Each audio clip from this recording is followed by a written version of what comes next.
Hey everyone, welcome back to Corporate Decoder. Today, Modine Manufacturing Company MOD just filed their proxy statement for the 2026 annual meeting, and I am seeing some interesting moves around their proposed director elections and executive compensation decisions. Quick note, this is not financial advice, just my take on public filings for educational purposes.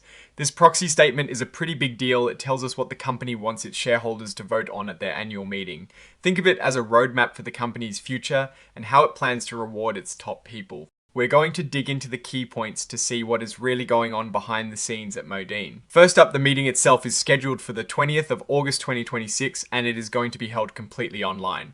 This is pretty common now and it means anyone can join from anywhere in the world as long as they have internet access. The big items for shareholders to vote on are the election of 3 directors who will serve until 2029. There is also a vote to approve the compensation of the company's top executives and to ratify their choice of accounting firm. They're also asking shareholders to consider any other business that might properly come up during the meeting. Now here is where things get really interesting. Back in January 2026, Modine announced a major deal with Gentherm Incorporated. It is a transaction called a Reverse Morris Trust, which sounds complicated, but basically means they're combining Modine's Performance Technologies business with Gentherm. The plan is for this deal to wrap up by the end of 2026. This is a pretty significant strategic shift for Modine. When it comes to the directors up for election, we're seeing some familiar faces plus one departure. Eric D. Ashleman, Alan S. Lowe, and Marsha C. Williams are being nominated to continue their service. However, William A. Wulfsohn, who is expected to stand for re-election, is retiring from the board. This means there is a bit of a refresh happening with the leadership team. Modine's board seems to be made up of experienced leaders from different fields. They highlighted key skills they look for in their directors, like business operations, leadership relevant industry experience, global business knowledge, financial expertise, and technology savvy. It looks like they want a board that can cover all the bases as the company navigates growth and big transactions. Looking at the board skills matrix, it shows that most of the directors have strong backgrounds in strategic planning and execution and global business experience. This makes sense given Modine's international presence and their current focus on major strategic deals. Let's look at the nominees. Eric D. Ashleman is the CEO of IDEX Corporation, giving him a lot of experience in leading a diversified industrial company. Alan S. Lowe recently retired as CEO of Lumentum Holdings, Inc., a company in the optical and photonic product space, which shows he can manage growth and complex technology businesses. Marsha C. Williams is retired, but has a deep finance background, previously serving as CFO for Orbitz Worldwide Inc. She has also been on Modine's board since 1999 and is currently the chairperson. It is worth noting Marsha is 75 years old, and the company has made an exception to their director retirement age policy to allow her to continue serving. They believe her experience as chairperson and knowledge of the company are vital, especially with the upcoming Gentherm transaction. Modine seems to be paying close attention to its corporate governance. They mentioned their code of conduct and insider trading policy are available on their website. They also emphasized that a majority of their board members are independent, which is a good sign for good governance. The audit committee plays a crucial role in overseeing the company's financial reporting and internal controls. The board believes that all members of this committee are independent and that some of them, like Ms. Harper, Mr. Benza, and Mr. Lowe, are considered audit committee financial experts. This is important for ensuring accurate financial reporting. The Human Capital and Compensation Committee, or HCC Committee, is responsible for executive pay. They work with an independent consultant, Meridian Compensation Partners, LLC, to benchmark pay levels and make sure compensation is competitive and fair. It is good to see that there are no interlocking relationships between Modine's executive officers and the compensation committees of other companies. This helps avoid potential conflicts of interest. The board held 6 meetings in fiscal 2026 and had 4 main committees: Audit, Human Capital, and Compensation, Corporate Governance, and Nominating and Technology. The directors generally attend most of these meetings, which shows dedication. Now let's dive into executive compensation. The compensation discussion and analysis section is always a key part of these filings. It explains how and why the top executives are paid. The named executive officers, or NEOs, for fiscal 2026 include Neil D. Brinker, the CEO Michael B. Luckelli, the CFO, and others. Fiscal 2026 was a year of significant investment and transformation for Modine, especially in their data centers business. This strategic focus influenced the incentive plans that the HCC committee considered. Modine's goal is to pay their top executives fairly and link their pay to the company's performance, hoping this will boost shareholder value in the long run. The company had a strong year financially. They hit record net sales of $3.2 billion, which is a 23% increase from the previous year. This growth was driven by their climate solutions segment, especially demand from data centers. They also made a few key acquisitions: Absolutaire Incorporated LBW Holding Corporation and Climate by Design International. Their adjusted EBITDA also reached a record $471 million, up 20% from last year. This all happened while they were also investing heavily in their data center expansion. The company also announced this big transaction with Gentherm Incorporated back in January 2026. This deal will separate their performance technologies business and combine it with Gentherm. This means Modine will focus solely on climate solutions. The compensation committee made a few key decisions. They kept the CEO and CFO's target pay around the middle of what similar companies pay. They also approved new incentive plans for the year with performance metrics tied to adjusted EBITDA margin and adjusted EBITDA growth.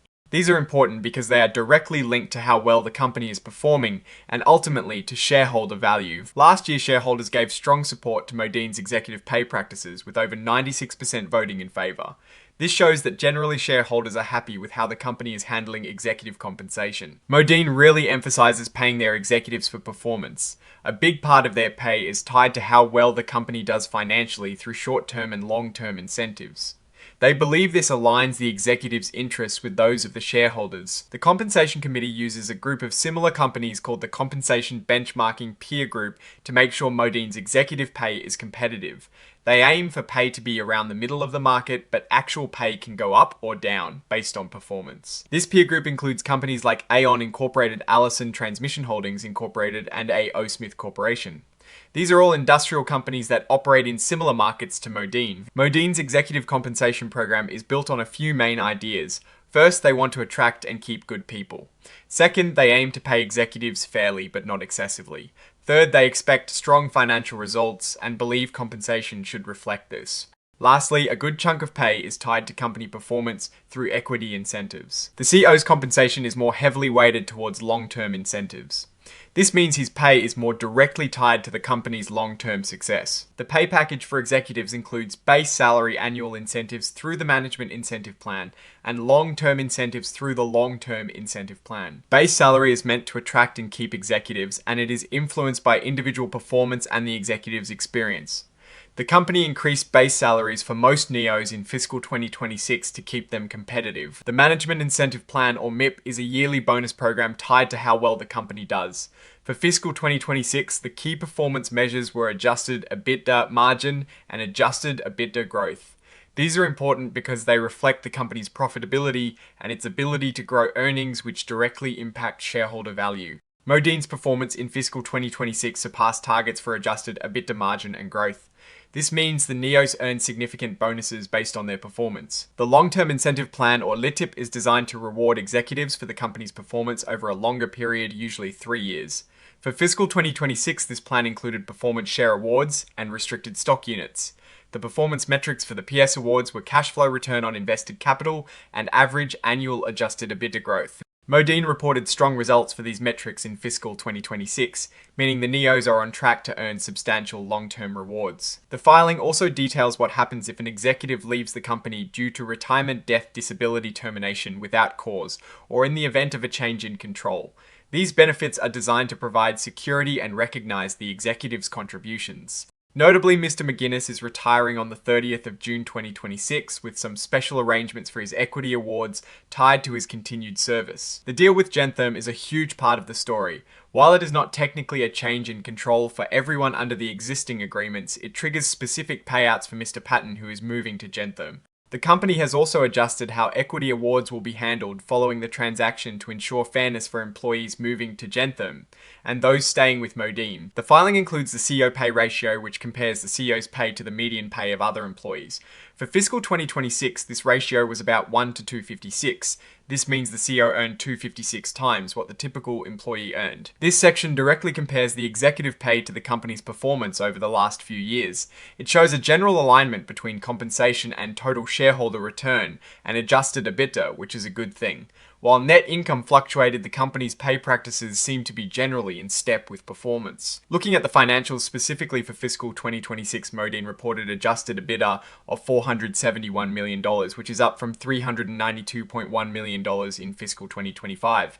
This shows strong growth in their operating performance. Free cash flow for fiscal 2026 was $105.4 million.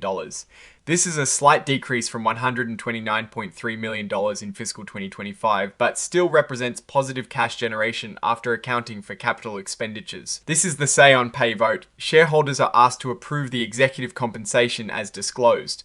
Given the strong shareholder support last year and the company's performance metrics, it is likely this will pass again. The company is recommending KPMG LLP as their independent auditor for fiscal 2027. This is a standard item on the agenda and shareholders are usually asked to ratify this appointment. The fees paid to KPMG were $3.366 million for fiscal 2026 and $2.336 million for fiscal 2025. The increase in fiscal 2026 is largely due to work related to the pending Gentherm transaction. The Audit Committee has reviewed the financials and is recommending the reappointment of KPMG. They are also confirming that KPMG is independent and that their fees are reasonable. The committee seems to have a good handle on overseeing the company's financial integrity. Modine reports that all of their directors and top officers complied with Section 16R reporting requirements during fiscal 2026. This means they filed their ownership reports on time. The company is making it easy for shareholders to vote either online by phone or by mail if they request paper materials. The virtual meeting format is there to increase participation. Modine is paying for this solicitation. They are also using a service called Broadridge to help with shareholder communications, which is a standard practice in the industry. For shareholders who want to submit their own proposals for next year's meeting, there are specific deadlines and rules they need to follow. This appendix provides important context for the financial numbers used throughout the filing. It explains how metrics like adjusted EBITDA and free cash flow are calculated and reconciled with GAAP measures. This is crucial for understanding the company's operational performance beyond the standard accounting figures. So what is the big picture here? Modine is in the middle of a major transformation with a big deal to spin off a division and a strong focus on growing their data center business. Their financials show solid growth and record performance in key areas like revenue and EBITDA. The executive pay is tied to these performance metrics, which is a positive sign for aligning management with shareholder interests. The board's experience and governance seems to be a priority. The risk I am watching is how well Modine integrates the Gentherm deal and how the spin-off impacts their future growth potential and how all this plays out for their stock price. Also, the increase in auditor fees specifically for the transaction could be a sign of the complexity involved. Oh, and the research tools I actually use are linked in the description. They help keep this channel going. That is my take. Stay decoded. If you found this analysis valuable, hit that like button and subscribe for more. Our Discord community is linked in the description below.